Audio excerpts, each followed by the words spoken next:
कम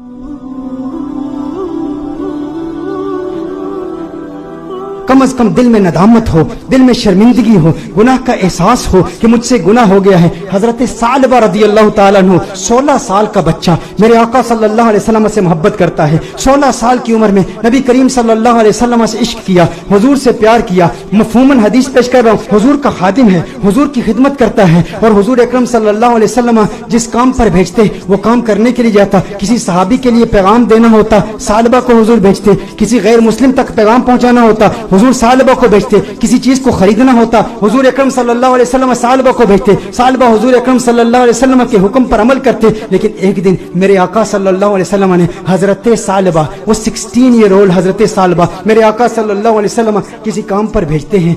आधे दिन का काम था लेकिन बहुत वक्त हो गया, सालबा वापस नहीं आए। सालबा कहाँ गए? जब वापस आ रहे थे तो देखा कि एक हम्माम है, उस हम्माम में एक औरत नहा रही है, एक पर्दा लटका हुआ है, हवा का तेज झोंका आता है, पर्दा उठता है, उनकी नजर उस औरत पर पड़ जाती है। उनके दिल में कुछ रगबत हुई, कुछ मैलान हुआ। दिल में ख्याल आया, है सालबा दूसरी नजर तो हराम है, लेकिन आज तूने किया क्या? आज तूने इस औरत को देख लिया, ये औरत नहा रही थी, तूने इस हालत में देख लिया। तेरा दावा यह है कि तू हुजूर अकरम सल्लल्लाहु अलैहि वसल्लम का गुलाम है। इतनी कम उम्री में अल्लाह जल्ला वाला ने तुझे इतना बड़ा मकाम दिया, इतनी बुलंदी दी। दुनिया तुझे खादिम मुस्तफा कहती है, दुनिया तुझे हुजूर अकरम सल्लल्लाहु अलैहि वसल्लम का सहाबी कहती है। हुजूर का खिदमत गुजार होके इस औरत को तूने देखा। सालबा पर रिक्कत तारी हो गई, इस कदर रोए, चेहरा आंसुओं से भीग गया। सालबा रोते हुए अपने आप से ये कहते हैं, हो ना हो मेरे आका सल्लल्लाहु अलैहि वसल्लम पर ये वही नाजिल हो चुकी होगी, अल्लाह ने कलाम किया होगा कि सालबा मुनाफिक हो गया है। हुजूर अकरम सल्लल्लाहु अलैहि वसल्लम की खिदमत में रहने वाला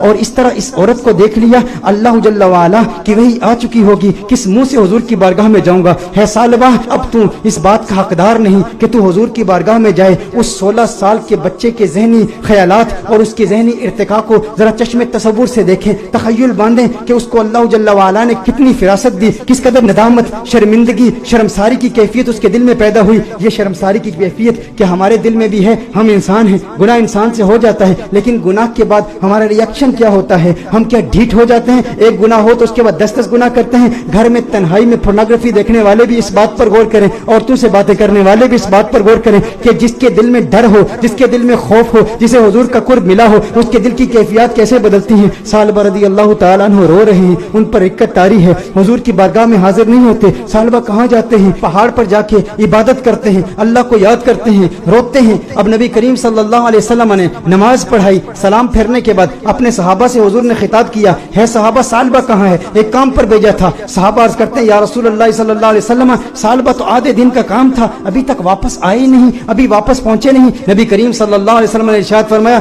तुम जाओ सालबा को तलाश करो। एक हफ्ता गुजर गया, सालबा नहीं मिल रहे, लोग सालबा रदी अल्लाह ताला अन्हु को तलाश कर रहे हैं। दूसरा हफ्ता गुजर गया, तीसरा हफ्ता गुजर गया। मेरे आका सल्लल्लाहु अलैहि वसल्लम ने हजरत फारूक आजम रदी अल्लाह ताला अन्हु और हजरत सलमान फारसी रदी अल्लाह ताला अन्हु जैसे जलीलुल कद्र सहाबा का इंतखाब किया, कहा तुम जाओ उसे तलाश करो। मेरे आका सल्लल्लाहु अलैहि वसल्लम ने इन सहाबा किराम अलैहिम रिदवान को भेजा। अब ये सहाबा तलाश कर रहे हैं, 40 दिन हो गए, गलियों में तलाश कर रहे हैं, बाजारों में तलाश कर रहे हैं, देहातों में तलाश कर रहे हैं। आखिर वो वक्त आया कि जब वो शहर के मज़ाफात तक पहुंच गए, वहां पर बुलंद पहाड़ थे। चरवाहों को देखा, उनसे पूछा, कहा इतना कद है, इतनी उम्र है, रंगत ऐसी है, नकूश ऐसे हैं, क्या इस बच्चे को तुमने देखा है? ये बच्चा 40 दिन से गायब है, हमें नहीं मिल रहा। उन्होंने कहा, क्या तुम उस रोने वाले बच्चे का जिक्र करते हो, वो जो रोता बहुत है? कहा क्या मतलब? कहा उस रोने वाले बच्चे का जिक्र करते हो जिस पर हमेशा रिक्कत तारी रहती है? कहा क्या मतलब, कौन सा रोने वाला बच्चा? कहा जो तुमने उसकी डिस्क्रिप्शन बयान की है ना,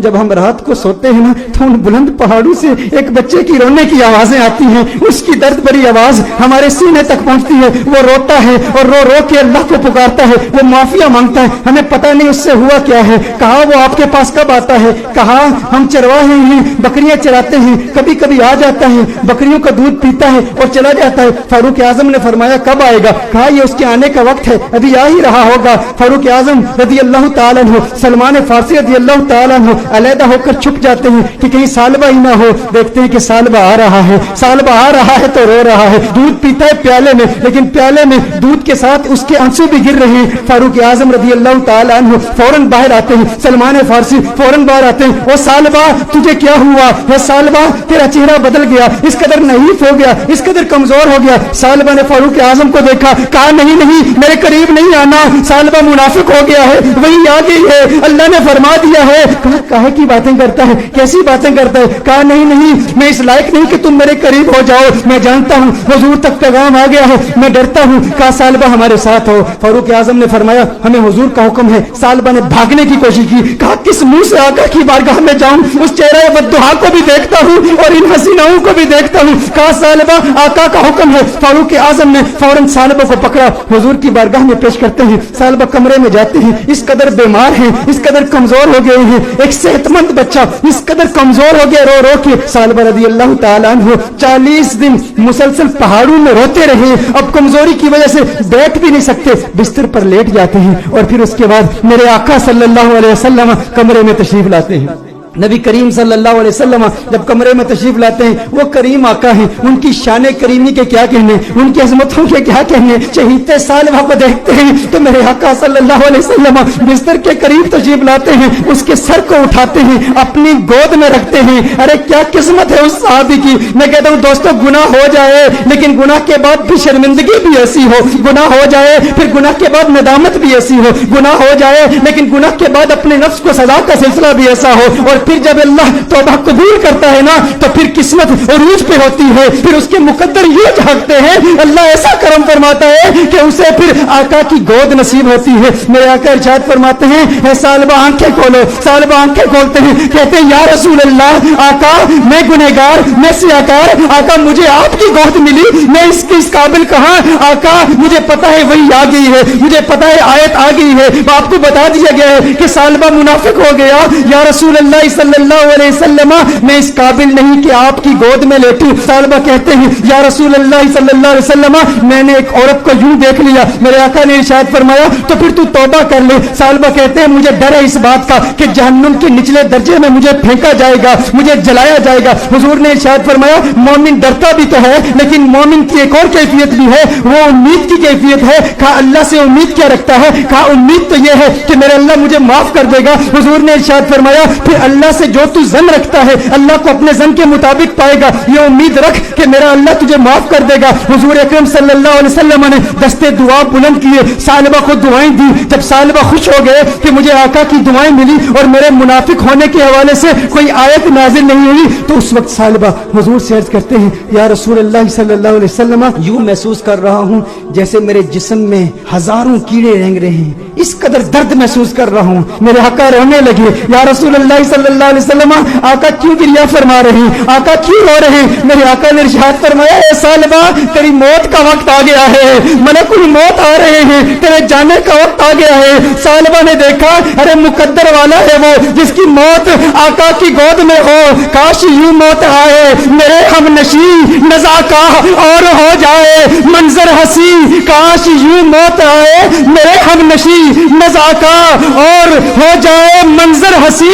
وہ ادھر اپنی زلفیں سوارا کرے اور ادھر دم ہمارا نکلتا رہے. ارے کیسا قسمت والا ہے, آقا کی گود میں سالبہ کی موت واقع ہو گئی, سالبہ کی روح قفس انصری سے پرواز کر گئی. میرے دوستو یہی پیغام ہے, اگر چاہتے ہو آقا کا کرم ملے تو آج میلاد کی محفل کا یہ پیغام لے جاؤ کہ غم کا ایک سبب گناہ بھی ہے. اگر تم گناہوں سے توبہ کرو گے ڈپریشن ختم ہو جائے گی, حضور کا پیار ملے گا, حضور کی محبت ملے گی, حضور کا عشق ملے گا. والدین کو وقت دو, اپنے بچوں کو وقت دو, نمازوں میں استقامت حاصل کرو, گناہ جو کیے ان سے توبہ کرو, جو نمازیں قضا کی ہیں, جو روزے قضا کیے ہیں ان کی قضا عمری کرو, حسن اخلاق سے پیش آؤ. جو رشتہ دار ناراض ہیں صلہ رحمی کے جذبے کے ساتھ ان سے ملاقات کرو, وہ پوچھے کیا ہو گیا ہے, میرے گھر میں آج کیوں آیا ہے, کبھی نہیں آیا. کہا تجھے نہیں پتا کل کنز الہدیٰ میں محفل میلاد ہوئی تھی, آقا کا میلاد ہوا ہے اس لیے آیا ہوں. ارے جس سے مل رہا ہے ویسے تو تیرے چہرے پہ 12 بجے ہوتے ہیں, آج مسکرا مسکرا کیوں رہا ہے, کیوں مسکرا رہا ہوں؟ کل حضور کی میلاد کی محفل تھی, میلاد ہوئی ہے, میلاد نے مسکرانا سکھا دیا, میلاد نے زندگی گزارنا سکھا دیا, میلاد نے گناہ سے توبہ کرنا سکھا دیا, میلاد نے ڈپریشن سے بچنا سکھا دیا. میرے دوستو آؤ آج دل میں یہ پختہ ارادہ کرو, ہم گناہوں سے بچیں گے.